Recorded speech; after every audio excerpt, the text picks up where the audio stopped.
அனைவருக்கும் வணக்கம். Audio video கிளியராக இருக்கான்னு மட்டும் கமெண்ட் பண்ணிடுங்க யாராச்சும். ஆடியோவும் வீடியோவும் கிளியராக இருக்கா, பிளர் இல்லாமல் இருக்கான்றது மட்டும் கமெண்ட் பண்ணிடுங்க.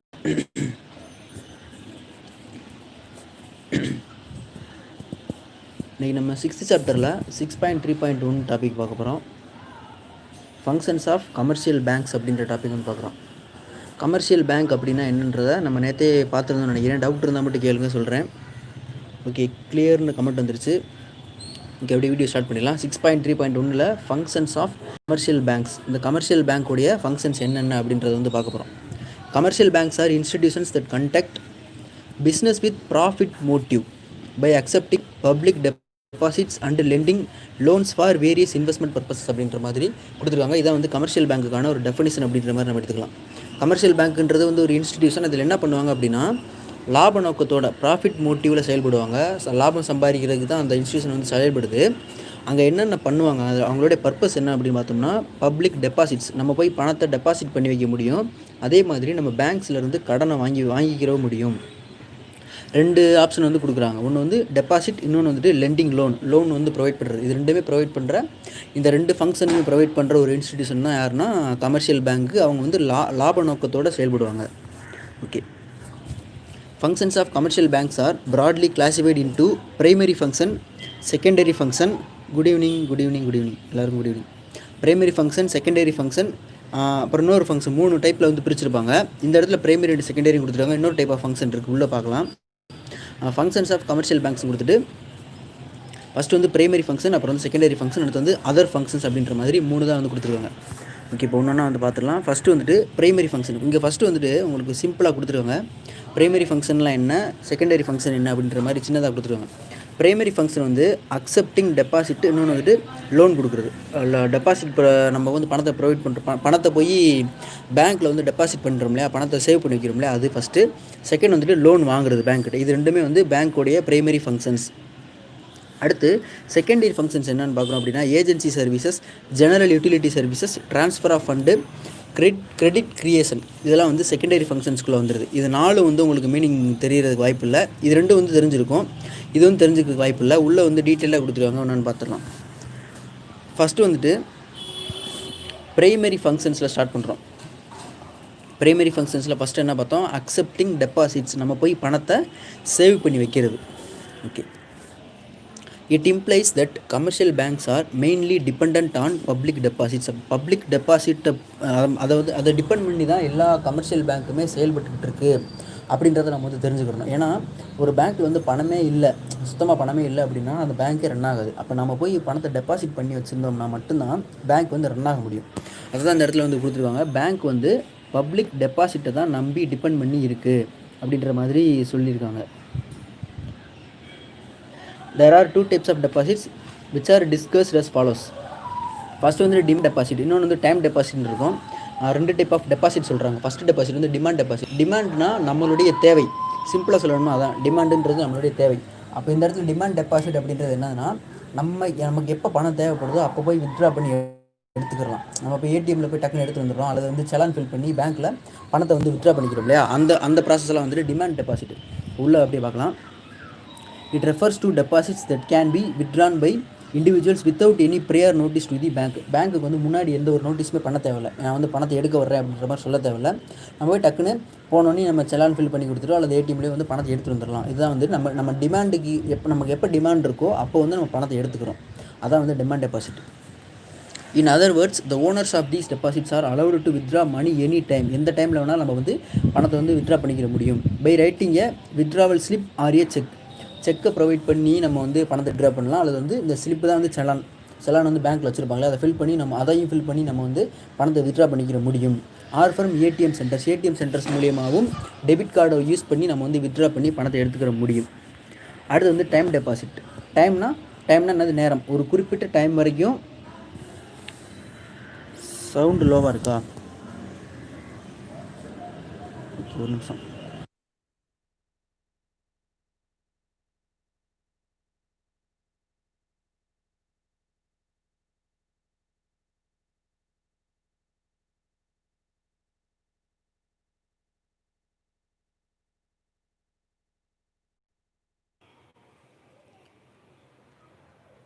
ஓகே, இப்போ வந்து கரெக்டாக இருக்கும்னு நினைக்கிறேன். டைம் அப்படின்றது வந்து நேரம், டைம்ன்றது நேரம் தானே. அப்போ வந்து ஒரு குறிப்பிட்ட நேரம் வரைக்கும் நம்ம வந்து டெபாசிட்டை அப்படியே பேங்க்கில் தான் வச்சுருக்கணும், நம்மளால் எடுக்க முடியாது. அந்த இது அதுக்கு பேர் தான் வந்து டைம் டெபாசிட். என்னென்னு உள்ள என்ன கொடுத்துருக்காங்கன்னு பார்க்கலாம். It refers to deposits that are made for certain committed period of time. ஒரு குறிப்பிட்ட நேரம் வரைக்கும் நம்ம பணத்தை போட்டு வைக்கிறோம் அப்படின்னா ஒரு குறிப்பிட்ட நேரம் வரைக்கும் அதை வந்து நம்மளால் வித்ட்ரா பண்ணிக்கிற முடியாது. அந்த ஒரு இதுக்கு பேர் தான் வந்து டைம் டெபாசிட் அப்படின்றது.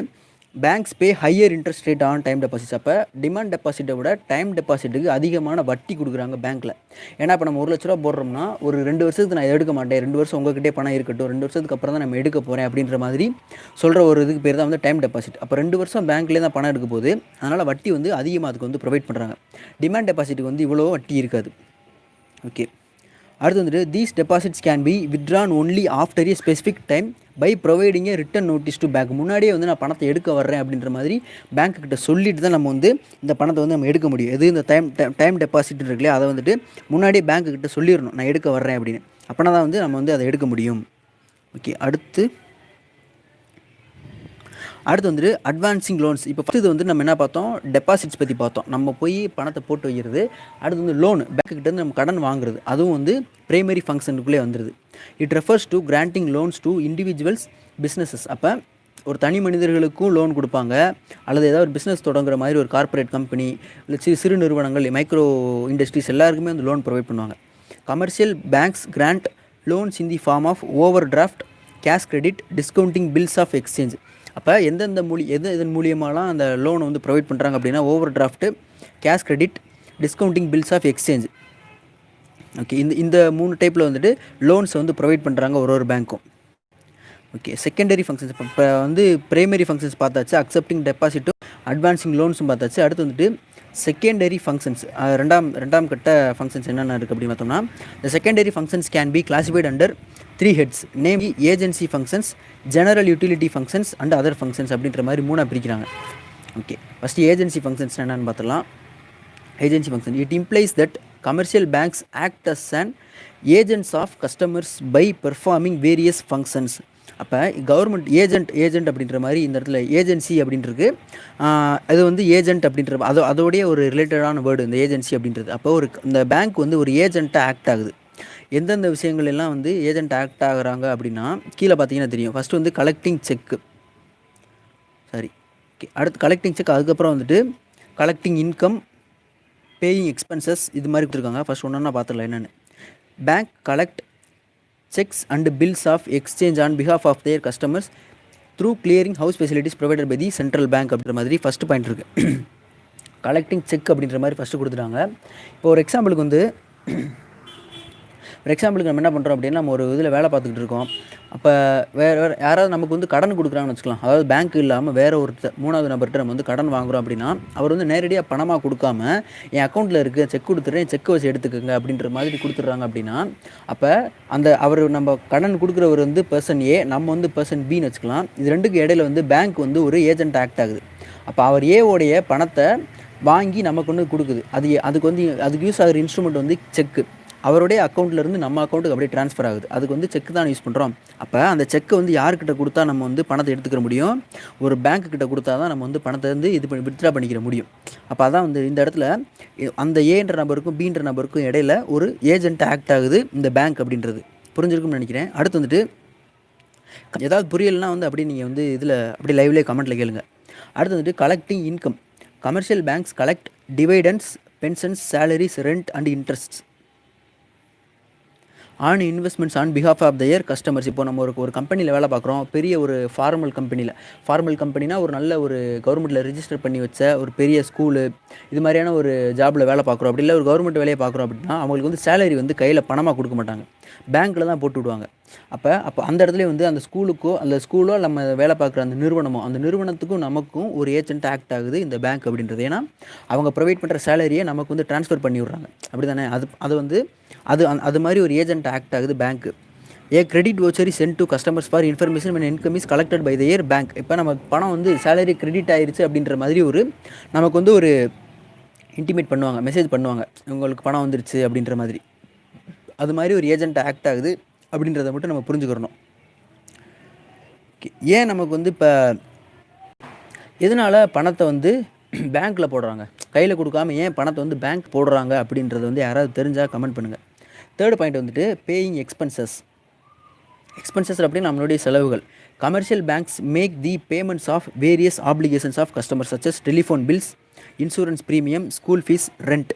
அப்போ கஸ்டமர்ஸ் வந்து நேரடியாக ஒரு பொருளை வாங்குறாங்க. இப்போ நம்ம எக்ஸாம்பிளுக்கு வந்து அமேசான்லையோ ஃப்ளிப்கார்ட்லையோ ஏதோ ஒரு ப்ராடக்ட் வாங்குறோம் அப்படின்னா நம்ம வந்து கேஷ் ஆன் டெலிவரி. இப்போ இந்த முக்கியமாக இந்த சுச்சுவேஷனை வந்து எக்ஸாம்பிள் எடுத்துக்கலாம். முக்கியமாக இந்த சுச்சுவேஷன் வந்து நம்ம எக்ஸாம்பிள் எடுத்துக்கலாம். என்னது அப்படின்னா, அந்த கொரோனா டைம்னால இந்த சிஓடி, கேஷ் ஆன் டெலிவரி அப்படின்ற கான்செப்ட் இதே வந்து எங்கேயுமே கிடையாது, யூசேஜில் இல்லை. ஏன்னா வந்து இந்த டெலிவரி, அதாவது ஒருத்தவங்களுக்கு இன்னொருத்தவங்களுக்கு கான்டாக்ட் இருக்கக்கூடாது அப்படின்றனால கேஷ் ஆன் டெலிவரின்ற கான்செப்ட் வந்து தூக்கி விட்டாங்க. அப்போ வந்து நம்ம நேரடியாக என்ன பண்ணணும்னா, பேங்க் மூலியமாக, நெட் பேங்கிங் மூலியமாவோ அல்லது வந்து ஏடிஎம் கார்டு யூஸ் பண்ணியோ நம்ம வந்து பே பண்ணிக்கிறோம். அப்போ இது மாதிரியான விஷயங்களுக்கும் வந்து பேங்க் வந்து ஒரு ஏஜென்ட் ஆக்ட் ஆகுது, ஏதோ ஒரு பொருளை வாங்குறதுக்கு. அப்போ நம்மளுடைய எக்ஸ்பென்சஸ் அப்படின்னா செலவுகள் அப்படின்ற மாதிரி சொன்னேன். அப்போ நம்ம செலவுகளை பே பண்ணுறதுக்கு, நம்மளுடைய தேவைகளை வாங்குறதுக்கு பே பண்ணுறதுக்காக இந்த பேங்க் வந்து ஒரு ஏஜென்ட் ஆக்ட் ஆகுது அப்படின்ற மாதிரி நம்ம வந்து ஞாபகம் வச்சுக்கலாம். அடுத்து வந்துட்டு general utility functions. Okay, general utility functions அப்படின்றது அடுத்த டாபிக். அது என்ன இருக்குது அப்படின்னா, it implies that commercial banks provide some utility services to customers by performing various functions. அப்போ இன்னும் சில ஃபங்க்ஷன்ஸ் வந்து இது ஆக்ட் ஆகுது அப்படின்ற மாதிரி கொடுத்துருக்காங்க. Okay, it implies that commercial banks provide some utility services to customers by performing various functions. Okay, அது என்னென்ன ஃபங்க்ஷன்ஸ் அப்படின்றது வந்து பார்க்கலாம். ஃபஸ்ட்டு வந்து providing locker facilities. Locker facilities அப்படின்னா, நம்ம பணத்தை வந்து கவர்மெண்ட், அதாவது பேங்க் வந்து சேவ் பண்ணி வச்சுருக்காங்க இல்லையா. இப்போ நம்ம இப்போ டெபாசிட் பண்ணுறோம் அப்படின்னா அதை வந்து பேங்க்கில் தான் நம்ம போட்டு வச்சுருக்கோம். அப்போ அந்த எதில் வச்சுருப்பாங்க அப்படின்னா, லாக்கர், நமக்குன்னு ஒரு லாக்கர் வந்து ஓப்பன் பண்ணியிருப்பாங்க. அதில் தான் வந்து பணத்தை எல்லாத்தையும் வந்து சேவ் பண்ணி வச்சுருப்பாங்க. அப்போ பேங்க் வந்து ஒரு லாக்கர் ஃபெசிலிட்டியாகவும் செயல்படுது அப்படின்ற மாதிரி ஃபஸ்ட் பாயிண்ட் சொல்கிறாங்க. Okay, commercial banks provide locker facilities to is customers for safe custody of jewellery, நகைகள், shares, debentures and other valuable items. முக்கியமான பொருட்கள் எல்லாத்தையுமே நம்ம வந்து லாக்கரில் வந்து பத்திரமா ஸ்டோர் பண்ணி வச்சுக்கலாம். அதை வந்து பேங்க் வந்து அதை பார்த்துக்குருவாங்க. This minimises the risk of loss due to theft at homes. அப்போ வீட்டில் திருட்டு பயம் இருக்கிறவங்க வந்து பேங்க்கில் போட்டு வச்சுக்கலாம்.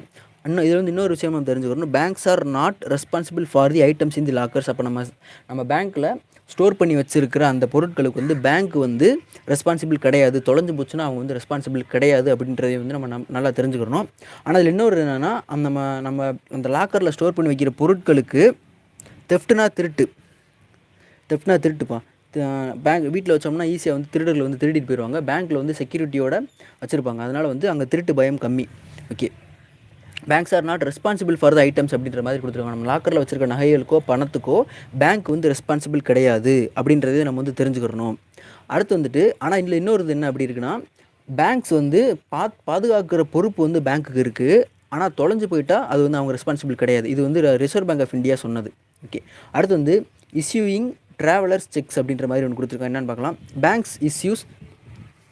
Banks issue travelers checks to individuals for traveling outside the country. Traveler checks are the safe and easy way to protect money while traveling. அப்போ நம்ம இந்த நாட்டிலேருந்து வெளிநாட்டுக்கு, சிங்கப்பூருக்கு, மலேசியா, அமெரிக்காவுக்கு போகிறோம் அப்படின்னா, அந்த ஊரில் நம்ம பணம் செலவு பண்ணணும் அப்படின்னா அப்போ ஒரு இது யூஸ் பண்ணுறாங்க, ஒரு இன்ஸ்ட்ருமெண்ட். அந்த இது பேர் என்னன்னா ட்ராவலர்ஸ் செக் அப்படின்ற மாதிரி. ஏன்னா அந்த நாட்டில் வந்து வேறு ஒரு மணி யூஸ் பண்ணிக்கிட்டு இருப்பாங்க. அப்போ நம்ம பணத்தை வந்து அங்கே அந்த இதுக்கு ட்ரான்ஸ்ஃபர் பண்ணி யூஸ் பண்ணுறதுக்கு இந்த ட்ராவலர்ஸ் செக் அப்படின்றது வந்து யூஸ் ஆகுது. சில பேங்க்ஸ் வந்து அது ப்ரொவைட் பண்ணுறாங்க, நிறைய பேங்க் வந்து ப்ரொவைட் பண்ணுறது கிடையாது. டீலிங் இன் ஃபாரின் எக்ஸ்சேஞ்ச். ஃபாரின் எக்ஸ்சேஞ்ச் அப்படின்னா இந்திய ரூபாய்க்கான அமெரிக்க டாலரின் மதிப்பு, இது மாதிரி சொல்கிறாங்க இல்லையா, அதான் அந்த ஃபாரின் எக்ஸ்சேஞ்ச். அப்படி commercial banks help in providing foreign exchange to business man dealing in exports and import. இந்த முக்கியமாக நிறைய பிஸ்னஸ்மேன்ஸ் வந்துட்டு வெளிநாடுகளில் வந்து பரிவர்த்தனை வச்சுருப்பாங்க. மல்டிநேஷனல் கம்பெனி, எம்என்சின்னா என்னது, வேறு நாடுகளில் இருக்கிற கம்பெனி. இப்போ கூகுள் பார்த்தீங்கன்னா உலகம் ஃபுல்லாக நிறைய நாடுகளில் இருக்குது. அது மாதிரியான எம்என்சிலாம் வந்துட்டு அந்தந்த நாட்டுக்கு ஏற்ற மாதிரியான அந்த கரன்சி வேல்யூ வந்து அவங்க வந்து ஹேண்டில் பண்ணணும். அப்போ அது மாதிரி அந்தந்த கம்பெனிஸ்க்கு வந்து கரன்சி வேல்யூ ஹேண்டில் பண்ணுறதுக்கு பேங்க்ஸ் வந்து ரொம்ப ஹெல்ப்ஃபுல்லாக இருக்குது அப்படின்ற மாதிரி சொல்லியிருக்காங்க. எக்ஸ்போர்ட் அண்ட் இம்போர்ட்டுக்கு பெரிய மல்டிநேஷனல் கம்பெனிக்கு ஃபாரின் எக்ஸ்சேஞ்ச் வந்து எப்படி இருக்குது ரேட்டு, இதெல்லாம் வந்து அதை வந்து அந்த டீட்டெயில்ஸ்லாம் கொடுக்குறது வந்து பேங்க்ஸ் தான் வந்து கொடுக்குறாங்க பெரிய கம்பெனிஸ்க்கு. However, commercial banks need to take the permission for the central bank for dealing foreign exchange. இப்போ வந்து வெஸ்டர்ன் யூனியன் அப்படின்ற மாதிரி ஒரு பேங்க் வந்து பார்த்துருப்பீங்க. அவங்க வந்து இந்த ஃபாரின் எக்ஸ்சேஞ்ச் அதிகமாக டீல் பண்ணுறவங்க இந்தியாவில்.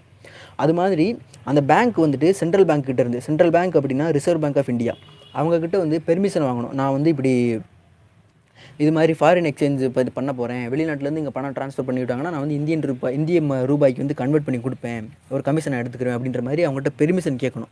சென்ட்ரல் பேங்க் வந்து ஓகே சொன்னால் மட்டும்தான் இந்த பேங்க்ஸ் வந்து ஃபாரின் எக்ஸ்சேஞ்ச் பற்றி பண்ண முடியும் அப்படின்றத நம்ம தெரிஞ்சுக்கணும்.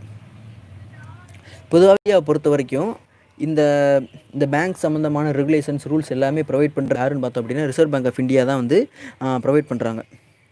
ஓகே 15 ட்ரான்ஸ்ஃபரிங் ஃபண்டு ட்ரான்ஸ்ஃபர் பண்ணுறதுக்கும் வந்து இந்த பேங்க்ஸ் வந்து ரொம்ப ஹெல்ப்ஃபுல்லாக இருக்குது. It refer to transferring of fund from one bank to another, ஒரு பேங்க்லேருந்து அனதர் பேங்க்குக்கு வந்து நம்ம ட்ரான்ஸ்ஃபர் பண்ணுறதுக்கு வந்து இந்த பேங்க்ஸ் வந்து ரொம்ப ஹெல்ப்ஃபுல்லாக இருக்குது. இப்போ நீ யாரோ கூட கமெண்ட்டில் வந்து ஜிபே பற்றி சொல்லியிருந்தீங்க. ஜிபே வந்து ஒரு பேங்க்லேருந்து இன்னொரு பேங்க்குக்கு வந்து சென்ட் பண்ணுறதுக்கு தான் வந்து ஜிபே அப்படின்றது வந்து யூஸ் ஆகுது. கூகுள் பே, ஃபோன்பே, பேடிஎம் இதெல்லாம். அப்போ பேங்க் டு பேங்க் ட்ரான்ஸ்ஃபருக்கு வந்து அது வந்து ஆக்ட் ஆகுது. பேங்க் டு பேங்க் ட்ரான்ஸ்ஃபர் பண்ணுறதுக்கு பேங்க்ஸ் வந்து ஆக்ட் ஆகுது அப்படின்ற மாதிரி சொல்கிறாங்க. Funds are transferred by means of draft, telephonic transfer and electronic transfer. இந்த எலக்ட்ரானிக் ட்ரான்ஸ்ஃபர் அப்படின்றத அந்த கூகுள் பே, பேடிஎம் இதெல்லாம் வந்து வந்துடுது. ஓகே, அடுத்து வந்து லெட்டர் ஆஃப் கிரெடிட் என்ன பார்க்கலாம். Commercial banks issues letter of credit to their customers to certify their credit worthiness அப்படின்னா இப்போ ஒருத்தர் இருக்காருன்னா அவருக்கு வந்து எவ்வளோ கடன் கொடுத்தா அவரால் திரும்ப அடைக்க முடியும் அப்படின்ற மாதிரி அவருடைய ஒர்த்தினஸ், அதான் வந்து கிரெடிட் ஒர்த்தினஸ் அப்படின்றது. இந்த வேர்டுக்கான மீனிங் வந்து நோட் பண்ணி வச்சுக்கோங்க. கிரெடிட் ஒர்த்தினஸ்னால் என்ன அப்படின்னு. இப்போ நான் இருக்கேன்னா எனக்கு வந்து 1 லட்ச ரூபா கொடுக்கலாம், என்னால் திரும்ப அடைச்சிட முடியும், இது மாதிரி ஒரு அந்த ஐடியா தான் வந்து கிரெடிட் ஒர்த்தினஸ் அப்படின்றது. அது என்ன, அது இன்னும் டீட்டெயிலாக உள்ள பார்க்கலாம். அண்டர் ரைட்டிங் செக்யூரிட்டிஸ் அப்படின்ற மாதிரி ஃபஸ்ட் இருக்குது. Commercial banks also undertake the task of underwriting securities. As public has full faith in the creditworthiness of banks, public do not hesitate in buying the securities underwritten by the banks. இப்போ நான் இருக்கேன் அப்படின்னா எனக்கு வந்து எவ்வளோ கடன் கொடுக்க முடியும், என்னால் திரும்ப எவ்வளோ நான் கடன் வாங்கினா அதால் எவ்வளோ என்னால் அடைக்க முடியும். இன்னொருக்க சொல்கிறேன். இப்போ எனக்கு வந்து எவ்வளோ பணத்தை வந்து கடனாக கொடுத்தா என்னால் திரும்ப அடைக்க முடியும், என்கிட்ட அந்த செக்யூரிட்டிலாம் இருக்கணும். அப்போ அந்த ஒரு மதிப்பை வந்து பேங்க் வந்து ப்ரொவைட் பண்ணுறாங்க ஒருத்தவங்களுக்கும். அது சிபில் ஸ்கோர் அப்படின்ற மாதிரி கேள்விப்பட்டிருப்பீங்க. சிபில் ஸ்கோர் பார்த்தோம்னாலே இவங்க வந்து எவ்வளோ கடன் வாங்கியிருக்காங்க, எவ்வளோ திரும்ப அடைச்சிருக்காங்க, எவ்வளோ அடைக்கலை அப்படின்ற மாதிரி எல்லாமே தெரிஞ்சு போயிடும். அப்போ இது மாதிரியான சிபில் ஸ்கோர் இந்த செக்யூரிட்டிலாம் வந்து பேங்க்ஸ் தான் வந்து ப்ரொவைட் பண்ணுறாங்க. அப்போ பேங்க் ப்ரொவைட் பண்ணுறாங்க அப்படின்னா ரொம்ப வந்து அது வந்து நேர்மையான ஒரு இதாக இருக்கும், கரெக்டானதாக இருக்கும். அப்போ அதை நம்பி மக்கள் வந்து கடன் கொடுக்கலாம் அப்படின்ற மாதிரி சொல்ல வர்றாங்க. அவ்வளோதான் இருந்தது. அடுத்து வந்துட்டு எலக்ட்ரானிக் பேங்கிங்னா it includes services such as debit card, credit card and internet banking. Debit card, credit card, internet banking இது எல்லாமே வந்துட்டு எலக்ட்ரானிக் பேங்கிங் அப்படின்றதுக்குள்ளே வந்துடுது. சிபில் ஸ்கோர் அப்படின்னா நம்ம இப்போ ஒரு பேங்க்கில் வந்து கடன் வாங்கியிருக்கோம் அப்படின்னா நம்மளுடைய பேன் நம்பர் இருக்கு இல்லையா, பர்சனல் அக்கௌண்ட் நம்பரில் வந்து நம்ம வாங்கின கடன், நம்ம அடைக்கிற கடன் எல்லாமே இதில் வந்து ஆட் ஆயிரும். அப்போ நம்ம 1 லட்சம் ஒரு இடத்துல கடன் வாங்கிட்டு திரும்ப நம்ம ஒரு இஎம்ஐக்கு எடுத்துக்கலாம் வச்சுக்கலாமே. ஒரு எக்ஸாம்பிளுக்கு வந்து இப்போ 1 லட்ச ரூபாய்க்கு ஒரு ஃபோனே வாங்குகிறோம், நம்ம அமேசானில் ஃபோன் வாங்குகிறோம், இஎம்ஐ கட்டுற மாதிரி வாங்குகிறோம் அப்படின்னா நம்ம அந்த 1 லட்ச ரூபாயும் கட்டி அடைச்சிட்டோமா, கரெக்டான இப்போ டியூ டேட் வந்து 24ஆம் தேதி நம்ம வட்டி கட்டுற மாதிரி வருது அப்படின்னா கரெக்டாக அந்த 24ஆம் தேதிக்குள்ளே கட்டிக்கிட்டே வர்றோமா, இல்லை வந்து லேட் ஆகுதா, அப்புறம் வந்து நம்ம வேறு ஏதாவது கடன் வாங்கி அடைக்காமல் விட்டுருக்கோமா, இது மாதிரியான விஷயங்கள் எல்லாத்தையுமே வந்து கால்குலேட் பண்ணி சிபில் ஸ்கோர் அப்படின்ற மாதிரி ஒருத்தவங்களுக்கும் ஒருவருடைய பேன் நம்பர்லாம் இருக்கும். அப்போ அந்த சிபில் ஸ்கோரை வந்து பார்த்து தான் வந்து நம்ம அடுத்த இடத்துல கடன் வாங்க போகிறப்ப அந்த சிபில் ஸ்கோர் அப்படின்றது வந்து கேட்பாங்க. சிபில் வந்து நம்மளுக்கு கரெக்டாக காமிச்சிச்சு அப்படின்னா மட்டும்தான் அவங்க வந்து என்னது அந்த லோனை வந்து ப்ரொவைட் பண்ணுவாங்க, இல்லைனா வந்து லோன் கொடுக்க மாட்டாங்க. இதான் வந்து சிபில் ஸ்கோர் அப்படின்றது, சிம்பிளாக சொல்லணும், அவ்வளோதான். அடுத்து வந்து அதர் ஃபங்க்ஷன்ஸ், இதோட ஸ்டாப் பண்ணிடலாம். அடுத்து வந்து அதர் ஃபங்க்ஷன்ஸில் ஃபஸ்ட் பாயிண்ட் வந்து மணி சப்ளை அப்படின்ற மாதிரி கொடுத்துருக்கு. It refers to one of the important functions of commercial banks that help in increasing money supply. For instance, bank lends 5 lakh to an individual and opens and demand deposit in the name of that individual. Bank makes a credit entry of 5 lakhs in that account. This leads to a creation of demand deposits in that account. The point to be noted here is that there is no payment in cash. Thus, without printing additional money, the supply of money is increased அப்படின்ற மாதிரி இருக்குது. சிம்பிளாக சொல்லணும்னா நீங்கள் அப்புறமா read பண்ணி பார்த்துக்கோங்க. இதில் என்ன சொல்ல வர்றாங்க அப்படின்னா, இப்போ பேங்க் வந்து ஒருத்தருக்கு 5 லட்ச ரூபா கடன் கொடுக்குறாங்க, கடனாவோ அல்லது வந்து அவர் போட்டு வச்சிருந்த பணத்தை எடுத்துக்கிறாரு. ஓகேவா, நம்ம இண்டிவிஜுவல் கையில், அதாவது பொதுமக்களுடைய கையில் 5 லட்ச ரூபா பணமாக போயிருக்கு, பேங்க்லேருந்து பணமாக போயிருக்கு அப்படின்னா அவருடைய அக்கௌண்ட்லேருந்து அது வந்து போயிருக்கு, அவர் வந்து வித்ட்ரா பண்ணியிருக்காரு. அப்போ அந்த இடத்துல என்ன ஆகும் அப்படின்னா அவருடைய அக்கௌண்ட்டில் வந்து -5 lakhs ஆயிரும். -5 lakhsனா இப்போ ஒரு 10 லட்ச ரூபா இருக்குன்னா 5 லட்ச ரூபா எடுத்துட்டாரு, அவருக்கு வந்து பாக்கி வந்து அவருடைய அக்கௌண்ட்டில் 5 லட்ச ரூபா தான் இருக்கும். அப்போ பேங்க்கில் என்ன பண்ணுறாங்கன்னா அவங்ககிட்ட இருக்கிற அந்த 5 லட்ச ரூபாய் கொடுத்துட்டு அடுத்து என்ன பண்ணுறாங்க, கிரெடிட் என்ட்ரி பண்ணிடுறாங்க அப்படின்ற மாதிரி இருக்குது. அவர் வந்து கடனாவோ அல்லது வந்து ஏதோ ஒரு தான் வாங்கிட்டார், பணத்தை வந்து எடுத்துட்டாரு. அப்போ 5 லட்ச ரூபாயை வந்து கையில் எடுத்துட்டாரு. அப்போ இந்த இடத்துல என்ன சொல்ல வராங்க அப்படின்னா, இந்த இடத்துல வந்து அந்த இண்டிவிஜுவலுக்கு என்ன ஆகுது, நம்ம கையில் புதுசாக பணம் வந்திருக்கு, அது வந்து ஒரு புது மணி நமக்கு 5 லட்ச ரூபா அப்படின்றது. ஆனால் அந்த பேங்க்குக்கு வந்து புதுசாக எந்த ஒரு மணியுமே அங்கே க்ரியேட் ஆகலை. ஆல்ரெடி பேங்க்கில் அவங்க கையில் இருக்கிற பணத்தை வந்து நம்ம இண்டிவிஜுவல் கையில் கொடுக்குறாங்க. அதைத்தான் வந்து இந்த இடத்துல மணி சப்ளை அப்படின்ற மாதிரி சொல்லியிருக்கோம். அப்போ லாஸ்ட் பாயிண்டில் பார்த்தீங்கன்னா தெரியும். The point to be noted here is that there is no payment in cash. Payment in cash அங்கே இல்லை, கேஷில் வந்து பேமெண்ட் பண்ணலை. thus without printing additional money the supply of money is increased. Extra மணியை print பண்ணாமவே supply of மணியை வந்து increase பண்ண முடியும் பேங்க்னால் அப்படின்ற மாதிரி சொல்லியிருக்காங்க. இது நான் கடகடன் சொல்கிற மாதிரி இருந்துச்சுன்னா புரியலைன்னா கேளுங்க, திரும்ப ஒருக்கா கூட சொல்கிறேன் இந்த பாயிண்ட்டை. அடுத்து வந்துட்டு credit creation. Credit creation means the multiplication of loans and advances. கிரெடிட்னா கடனை, கிரியேஷன்னா உருவாக்குறது, கடனை உருவாக்குறாங்க, கடன். Commercial banks receive deposits from the public and use these deposits to give loan. Bank வந்து எப்படி லோன் கொடுக்குறாங்க அப்படின்னா டெபாசிட்னால தான், அவங்ககிட்ட இருக்க டெபாசிட்டை வச்சுக்கிட்டு தான் வந்து லோன் கொடுக்குறாங்க அப்படின்ற மாதிரி இது வரைக்கும் சொல்லிட்டாங்க. However loans offered are many times more than deposits received by the banks. இப்போ அவங்க ப்ரொவைட் பண்ணுற லோன் வந்து மணி சப்ளை புரியலை, ஓகே சொல்கிறேன். However loans offered are many times more than டெபாசிட்ஸை விட லோன் அவங்க ப்ரொவைட் பண்ணுற லோன் வந்து ரொம்ப அதிகமாக இருக்குது அப்படின்ற மாதிரி சொல்லியிருக்காங்க. Okay, this functions of banks is received by this function of banks is known as credit creation அப்படின்ற மாதிரி சொல்லியிருக்காங்க. அப்போ இது மாதிரி அவங்ககிட்ட இருக்கிற டெபாசிட்டை வச்சுக்கிட்டு லோன் ப்ரொவைட் பண்ணுறாங்க இல்லையா, அதுக்கு பேர் தான் வந்து கிரெடிட் கிரியேஷன் அப்படின்றது. ஓகே, அடுத்து வந்து லாஸ்ட் பாயிண்ட் வந்து கலெக்ஷன் ஆஃப் ஸ்டாட்டிஸ்டிக்ஸ். ஸ்டாட்டிஸ்டிக்ஸ் அப்படின்னா புள்ளி விவரம் அப்படின்றது வந்து ஞாபகம் வச்சுக்கோங்க. Collect publish statistics relating to trade, commerce and industry. அப்போ அந்த வர்த்தகம், தொழில், இது அதுக்கு சம்மந்தமான புள்ளி விவரங்களெல்லாம் வந்து பேங்க் வந்து எடுத்து வச்சுருப்பாங்க. Hence the advice customers and the public authorities on financial matters. அப்போ அவங்ககிட்ட வந்து பழைய டேட்டா கூட இருக்கும். இப்போ இண்டஸ்ட்ரி அப்படின்னா ஆட்டோமொபைல் இண்டஸ்ட்ரி எக்ஸாம்பிள் எடுத்துக்கலாம். ஆட்டோமொபைல் இண்டஸ்ட்ரி வந்து 2010, 2020, 2030 கிடையாது, 2010 பாஸ்ட்லேருந்து இப்போ வரைக்கும் எப்படி அவங்க வந்து பெர்ஃபார்ம் பண்ணிக்கிட்டு இருக்குது அந்த இண்டஸ்ட்ரி அப்படின்ற அந்த ஸ்டாட்டிஸ்டிக்ஸ் வந்து வச்சுருப்பாங்க, அந்த புள்ளி விவரம் வந்து வச்சுருப்பாங்க. இப்போ நான் வந்து சப்போஸ் நான் வந்து ஒரு புதுசாக இண்டஸ்ட்ரி ஒன்று, ஆட்டோமொபைல் இண்டஸ்ட்ரியில் வந்து நம்ம ஒரு புதுசாக கார் கம்பெனி ஆரம்பிக்க போகிறேன் அப்படின்னா, நான் ஒரு ஆட்டோமொபைல் கம்பெனி ஆரம்பிக்க போகிறேன் அப்படின்னா ஆட்டோமொபைல் இண்டஸ்ட்ரி வந்து எப்படி பெர்ஃபார்ம் பண்ணிக்கிட்டு இருக்குது அப்படின்றத வந்து நான் பேங்க் கிட்ட கேட்டு தெரிஞ்சுக்கலாம். அதை கேட்டு தெரிஞ்சுக்கிட்டு அதுபடி நான் அதுக்கு ஏற்ற மாதிரியான ஒரு பிளான் வந்து என்னால் போட முடியும். அப்போ அது மாதிரி அட்வைஸ் வந்து கஸ்டமர்ஸ் கொடுக்குறதுக்கு பேங்க் வந்து ரொம்ப ஹெல்ப்ஃபுல்லாக இருக்குது அப்படின்ற மாதிரி சொல்கிறாங்க. இப்போ இந்த இடத்துல இந்த மணி சப்ளை வந்து ஒரு இது கேட்டிருந்தாங்க. It refers to one of the important functions of commercial banks that help increasing in money supply. அப்போ இது வந்து ஒரு முக்கியமான பேங்க், இந்த இது வந்து ரொம்ப ஒரு முக்கியமான ஒரு ஃபங்க்ஷன். இது என்ன பண்ணுது அப்படின்னா இன்க்ரீசிங் மணி சப்ளை வந்து இன்க்ரீஸ் பண்ணுது. For instance a bank lens 5 lakhs to an individual and opens a demand deposit in the name of that individual. இப்போ பேங்க் வந்து ஒரு இண்டிவிஜுவலுக்கு, தனி மனிதருக்கு 5 லட்சம் ரூபா வந்து கையில் கொடுக்குறாங்கன்னா அதுக்கு பேர் வந்து என்ன, டிமாண்ட் டெபாசிட். அவங்க கேட்குறப்ப அப்படியே கொடுத்து விட்ற மாதிரி, அதான் டிமாண்ட் டெபாசிட். இதுக்கு முன்னாடி கொஞ்ச நேரத்துக்கு முன்னாடி பார்த்தோம். அப்போ 5 லட்ச ரூபா கையில் கொடுத்துட்டாங்க. அடுத்து என்ன நடக்குது, bank makes a credit entry of 5 lakh in that account. 5 லட்ச ரூபா கையில் கொடுத்துட்டு அந்த அக்கௌண்ட்டுக்கிட்ட 5 லட்ச ரூபா வித்ட்ரா ஆன மாதிரி அவங்க கையில் கொடுத்ததா வந்து அவங்க வந்து என்ட்ரி பண்ணிக்கிறாங்க பேங்க்கில். This leads to creation of demand deposit in that account. The point to be noted here is that no payment in cash. Okay, இப்போ என்னன்னா கையில் வந்து 5 லட்ச ரூபாய் கொடுத்துட்டாங்க. அந்த 5 லட்ச ரூபாய் அவங்ககிட்ட கொடுத்த மாதிரி அவங்களுடைய ரெக்கார்ட் ஆயிடுச்சு. இப்போ இந்த இடத்துல என்ன சொல்ல வராங்க அப்படின்னா, அந்த 5 லட்ச ரூபா அவர் கையில் போனது வந்து புதுசாக ஏதோ ஒரு மணி வந்து கிரியேட் பண்ணி அவங்க கையில் கொடுக்கல. ஆல்ரெடி பேங்க்கு கிட்ட இருக்கிற பணத்தை அப்படியே வந்து அவங்க விட்டுறாங்க. அப்படி தான் வந்து இந்த இடத்துல நடந்திருக்கு. அப்போ இந்த இடத்துல அவங்க சொல்ல வர பாயிண்ட் என்ன அப்படின்னா, மணி சப்ளை. புதுசாக எந்த ஒரு மணியையுமே பிரிண்ட் பண்ணாமல் இருக்கிற பணத்தை வச்சே புதுசாக வந்து பணம் மாதிரி கொடுக்குறாங்க இண்டிவிஜுவல் கிட்ட அப்படின்றது மட்டும்தான் இந்த பாயிண்ட்டை சொல்லியிருக்காங்க. ஓகே, கமெண்ட் கேட்டது வந்து, இந்த டவுட் கேட்டது வந்து அனுஸ்ரீயா ஏதோ சம்திங் பேர் இருந்துச்சு. புரிஞ்சிருச்சான்னு மட்டும் கமெண்ட் பண்ணிடுங்க.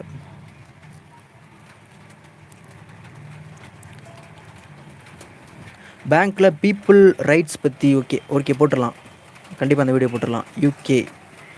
யுவகார்த்தின்னு நினைக்கிறேன். ஓகே, இந்த வீடியோ அப்படி ஸ்டாப் பண்ணிக்கலாம். 1/2 மணி நேரத்துக்கிட்ட வந்துருச்சு. தேங்க்யூ ஃபார் வாட்சிங்.